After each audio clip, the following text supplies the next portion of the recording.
चलिए देखिए, आप लोग केमिस्ट्री का पहला लेक्चर पढ़ चुके हैं। क्या कर चुके हैं? पहला लेक्चर पढ़ चुके हैं। पहले लेक्चर में आपने समझा कि साइंस यानी कि विज्ञान क्या होता है। क्या होता है? विज्ञान। और विज्ञान में जो ये लेक्चर है वो किसका है? रसायन विज्ञान का। किसका है? रसायन विज्ञान क्या होता है और रसायन विज्ञान कितने प्रकार का होता है। इसमें पहला चैप्टर था आप लोग का है रासायनिक अभिक्रियाएं व समीकरण। रासायनिक अभिक्रिया क्या होता है? रासायनिक अभिक्रिया के बारे में हमने जो है पिछले क्लास में आपको बताया था कि रासायनिक अभिक्रिया क्या होती है। रासायनिक अभिक्रिया वह अभिक्रिया होती है जिसमें किसी पदार्थ के गुणधर्मों तथा उसके भार में कुछ क्या होता है? परिवर्तन होता है। ऐसी अभिक्रिया को हम लोग क्या कहते हैं? रासायनिक अभिक्रिया। रासायनिक अभिक्रिया के तहत क्या होता है? कोई पदार्थ होगा, कोई क्या होगा? पदार्थ होगा, उसके समझ में आया? उसके गुणधर्मों में और उसके भार में, किसमें? उसके भार में कुछ परिवर्तन होगा। समझ में आया? जैसे गुणधर्म में उसका रंग बदल जाएगा, उसका क्या बदल जाएगा? उसका संरचना बदल जाएगा, उसका टेस्ट बदल जाएगा, मिला जुला कर वो चीज बदल जाएगी। जैसे आप लोग लोहा देखते हैं, क्या देखते हैं? लोहा। लोहा पर से जब लोहा होता है, आयरन होता है, ऑक्सीजन या नमी जब आती है, ऑक्सीजन या जब क्या आती है? नमी आती है, इस लोहे के संपर्क में आती है, तो वह लोहा जो होता है ऑक्सीकृत हो जाता है और उस पर जंग लग जाता है। क्या हो जाता है? उसके गुण में कुछ परिवर्तन हुआ, कुछ क्या हुआ? परिवर्तन हुआ।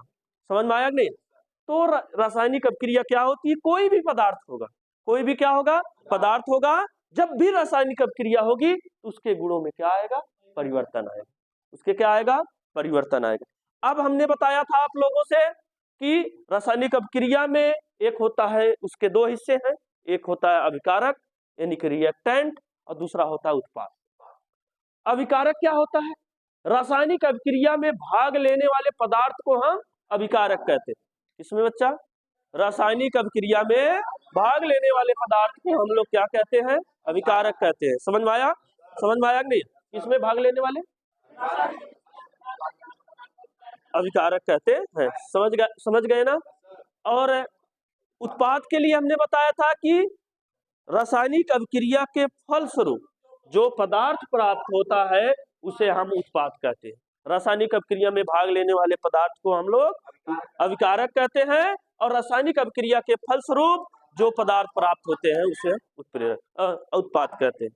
और तीसरी चीज हमने बताया था उत्प्रेरक। उत्प्रेरक के बारे में हमने क्या बताया था? उत्प्रेरक ऐसी चीज होती है, उत्प्रेरक यह क्या होता है? ऐसा पदार्थ होता है उत्प्रेरक जो रासायनिक अभिक्रिया की दर को बढ़ा देता है या घटा देता है। रासायनिक अभिक्रिया की दर मतलब वेग, दर मतलब वेग। तो रासायनिक अभिक्रिया की दर को क्या कर देता है? बढ़ा देता है या घटा देता है। जिसका क्लास छूट गया है कोई बात नहीं है, आप लोग ऑनलाइन देख सकते हैं। समझ में आया? इसीलिए ये सुविधा आपको की गई। समझ में आया? कुछ नहीं समझ पाए? समझ गए? तो रासायनिक अभिक्रिया वही चीज हम आपको बता भी रहे हैं जो पढ़ाए थे पिछले क्लास में। एक बार थोड़ा सा रिवीजन हो जाए। हमने क्या बताया कि रासायनिक अभिक्रिया की दर को या तो क्या कर देता है? बढ़ा देता है या तो घटा देता है। कौन? उत्प्रेरक। लेकिन रासायनिक अभिक्रिया में भाग नहीं लेता। आप लोग देखते होंगे 2 लोग होते हैं, 3 लोग होते हैं, 4 लोग होते हैं ना, उसमें एक थे थोड़ा सा दुष्ट टाइप का आत्मा होती है ना, वो क्या कर देती है? 2 लोग को भिड़ा देती है, कहती है। समझ में आया नहीं? अब 2 लोग भिड़ जाते हैं, तो क्या जिसने उस झगड़े को भिड़ाया है उसमें वो भाग लिया? उसको एक आध थप्पड़ मिला? नहीं मिला। क्यों नहीं मिला? तो उत्प्रेरक है, खाली बस ऐंठ दिया। क्या कर दिया? ऐंठ दिया। अब बाकी आप लोग समझिए। तो वही काम उत्प्रेरक का है, यह रासायनिक अभिक्रिया में भाग नहीं, उसकी दर को या तो बढ़ा देता है। उत्प्रेरक 2 प्रकार का, एक उत्प्रेरक वर्धक और दूसरा उत्प्रेरक विष। उत्प्रेरक वर्धक क्या है बच्चा? जो अभिक्रिया की दर को बढ़ा दे, जो अभिक्रिया की दर को उसे हम क्या कहते हैं? उत्प्रेरक वर्धक। लिखा है नहीं? हाँ, समझ में आया? और जो घटा दे उसे हम क्या कहते हैं? उत्प्रेरक विष। समझ में आया? हेडिंग डालेंगे आप लोग उत्प्रेरक वर्धक। उत्प्रेरक तक बताए थे आप लोग को, हेडिंग डालेंगे उत्प्रेरक वर्धक। क्या हेडिंग डालेंगे? उत्प्रेरक वर्धक। लिखेंगे वह उत्प्रेरक, वह उत्प्रेरक, वह उत्प्रेरक जो अभिक्रिया की दर को बढ़ा दे, वह उत्प्रेरक जो अभिक्रिया की दर को बढ़ा दे, उत्प्रेरक वर्धक कहलाता है। वह उत्प्रेरक जो अभिक्रिया की दर को क्या कर दे, बढ़ा दे, उत्प्रेरक वर्धक कहलाता है।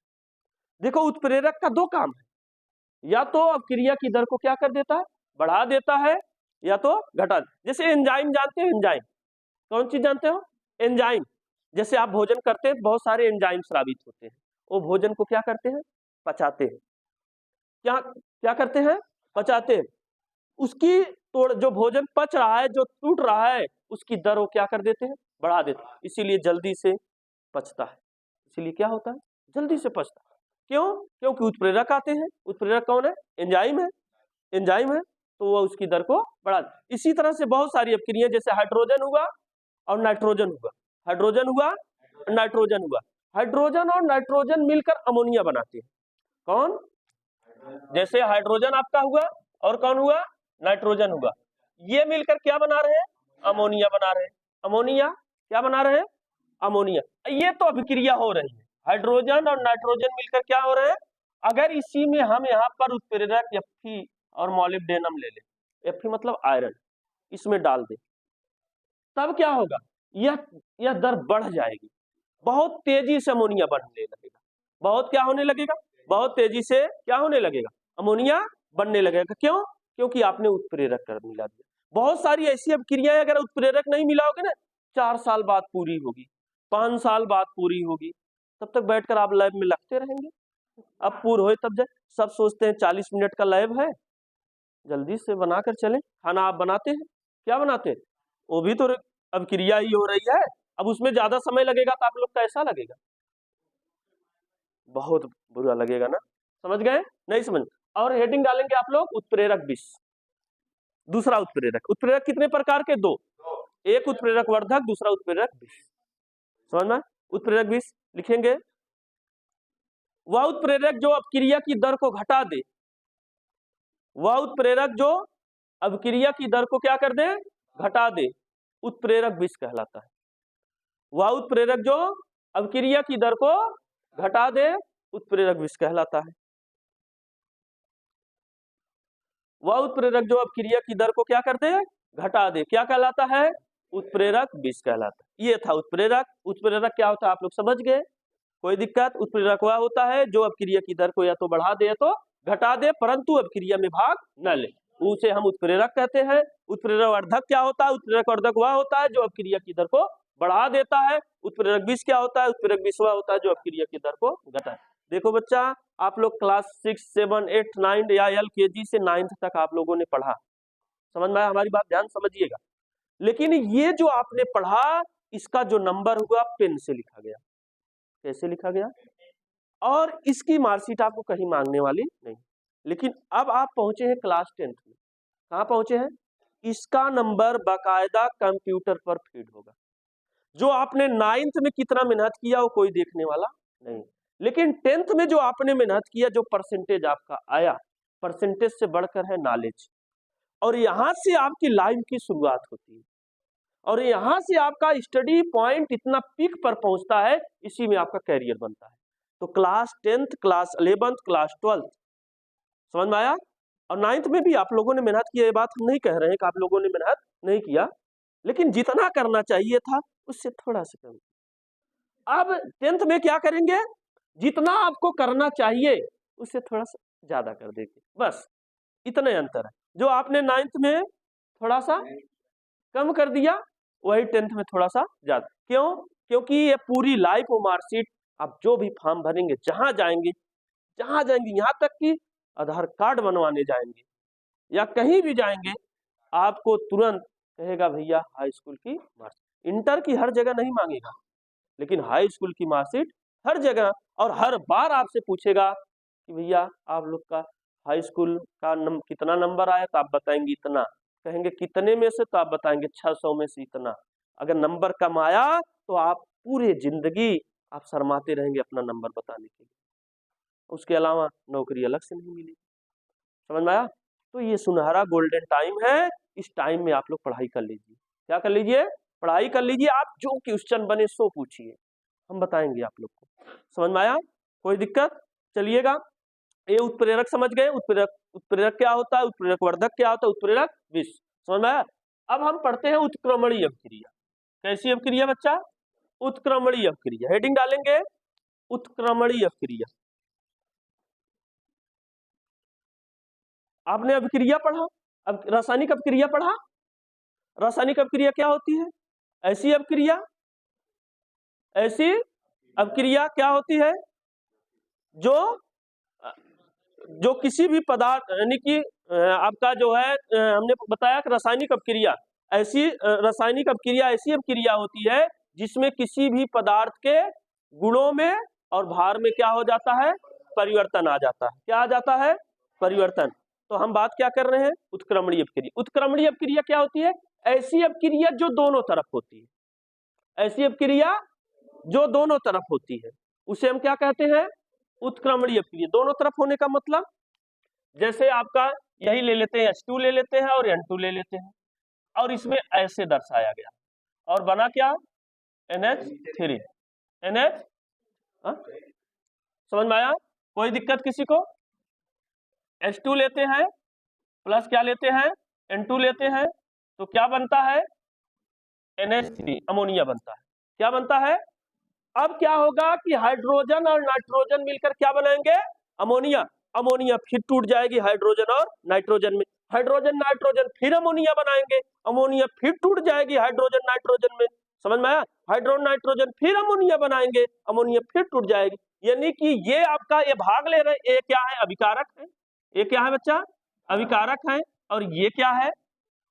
उत्पाद है, प्रोडक्ट है। अभिकारक उत्पाद में बदलता है, उत्पाद अभिकारक में बदलता है, अभिकारक उत्पाद में बदलता है, उत्पाद अभिकारक में बदलता है। समझ में आया कि नहीं है? तो ऐसी अभिक्रिया को हम लोग क्या कहते हैं? उत्क्रमणीय अभिक्रिया। समझ में आया? जो दोनों तरफ होती है, अभिकारक से उत्पाद में और उत्पाद से अभिकारक में। और जो अनुत्क्रमणीय अभिक्रिया होती है वह एक ही तरफ होती है। एक बार प्रोडक्ट बन गया तो फिर वह वापस नहीं बनेगा। समझ गए? बहुत सी ऐसी आप लोग जानते हैं, बहुत सी ऐसी चीजें जानते हैं। अब जैसे हुआ, ऑक्सीजन गया, लोहे पर जंग लगा दिया। समझ में आया? अब उसमें जंग लगे, अब उस जंग से तुम सोचो कि हम ऑक्सीजन फिर निकाल कर अलग कर ले और लोहे को अलग कर ले। ना ना, नहीं हो सकता। क्यों? ये क्या है? अनुत्क्रमणीय अभिक्रिया। दूध आप करते हैं? नहीं। दूध पीते हैं? दूध से आप बना दीजिए दही, क्या बना दीजिए, फिर जितनी ताकत हो दही से दूध आप बनाइए, कब हो नहीं। क्यों? ये अनुत्क्रमणीय है, एक तरफ होती है। हाँ, माठा बन जाएगा। समझ में आया कि नहीं? समझ गए? तो जो अभिक्रिया दोनों तरफ होती है, जो अभिक्रिया दोनों तरफ होती है उसे हम उत्क्रमणीय। जैसे ऑक्सीजन और हाइड्रोजन मिलकर जल बनाए। क्या बनाए? और जल को आपने फिर बर्फ बनाया। क्या बनाया? और बर्फ को आप फिर गर्म करेंगे तो फिर जल बन जाएगा, और जल को फिर गर्म करेंगे फिर वाष्प बन जाएगा, वाष्प को फिर ठंडा करेंगे फिर जल बन जाएगा, जल को फिर ठंडा करेंगे फिर बर्फ बन जाएगा, बर्फ को फिर गर्म करेंगे फिर जल बन जाएगा। यानी कि इधर उधर बराबर हो रहा है। इसका मतलब एक ऐसी अभिक्रिया है उत्क्रमणीय, और जो एक तरफ होती है। समझ गए? पहचान लेंगे कौन उत्क्रमणीय है और कौन अनुत्क्रमणीय। हेडिंग डालेंगे नंबर अगला, अनुत्क्रमणीय अभिक्रिया। नहीं लिखा है? अरे कब से बोल रहे हैं? ऐसी अभिक्रिया जो दोनों तरफ हो, ऐसी अभिक्रिया जो दोनों तरफ होती है उत्क्रमणीय अभिक्रिया कहलाती है। छाप लीजिएगा इसको। ऐसी अभिक्रिया जो दोनों तरफ होती है, ऐसी अभिक्रिया जो किस तरफ होती है? दोनों तरफ होती है, उत्क्रमणीय अभिक्रिया कहलाती है।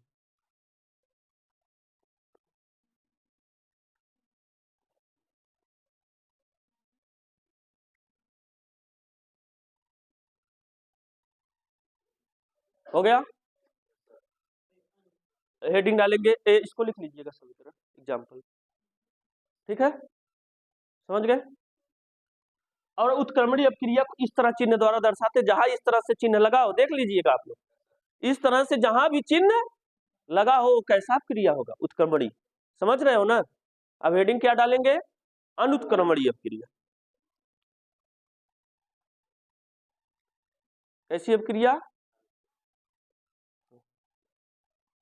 कैसा लिखिएगा, ऐसी अभिक्रिया, ऐसी अभिक्रिया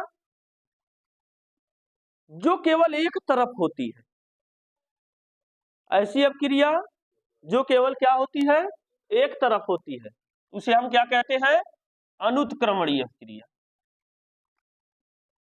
ऐसी अभिक्रिया जो केवल एक तरफ होती है उसे हम क्या कहते हैं, अनुत्क्रमणीय अभिक्रिया, Fe+O2।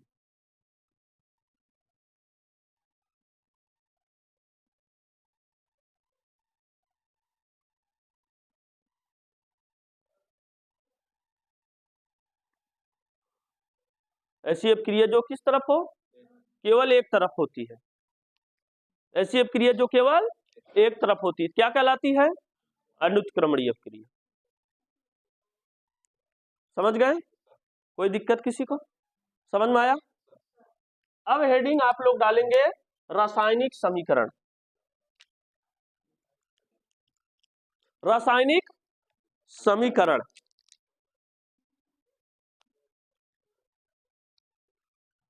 क्या हेडिंग डालेंगे, रासायनिक समीकरण।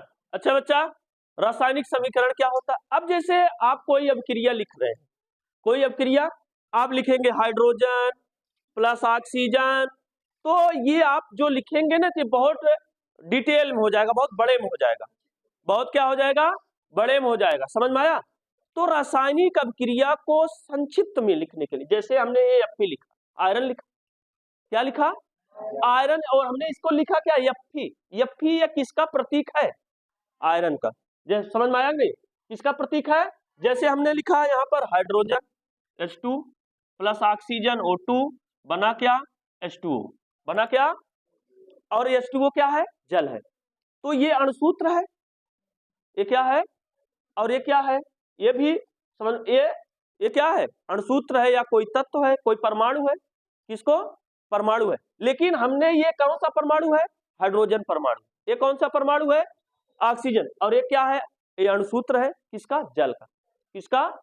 लेकिन इसको हम न लिख करके इसको हम प्रतीक लिखे हैं, इसका चिन्ह लिखे हैं। हाइड्रोजन को H से प्रदर्शित करते हैं, ऑक्सीजन को O से, फ्लोरीन को F से, क्लोरीन को Cl से, सोडियम को Na, ये क्या है, प्रतीक है। तो कोई रासायनिक क्रिया हो, उसमें भाग लेने वाले परमाणु और अणुसूत्रों को हम क्या करते हैं, प्रतीकों द्वारा प्रदर्शित करके उसे संक्षिप्त रूप में लिखते हैं, तो उसे हम क्या कहते हैं, उस समीकरण को हम लोग क्या कहते हैं, रासायनिक समीकरण कहते हैं। समझ गए नहीं समझ गए, लिखेंगे आप लोग, लिखेगा रासायनिक अभिक्रिया, रासायनिक अभिक्रिया में, रासायनिक अभिक्रिया को, रासायनिक अभिक्रिया को, रासायनिक अभिक्रिया को प्रदर्शित करने के लिए उसके परमाणुओं व अणुओं को, हाँ, उसके परमाणुओं व अणुओं को संक्षिप्त रूप में उनके प्रतीकों द्वारा व्यक्त करते हैं।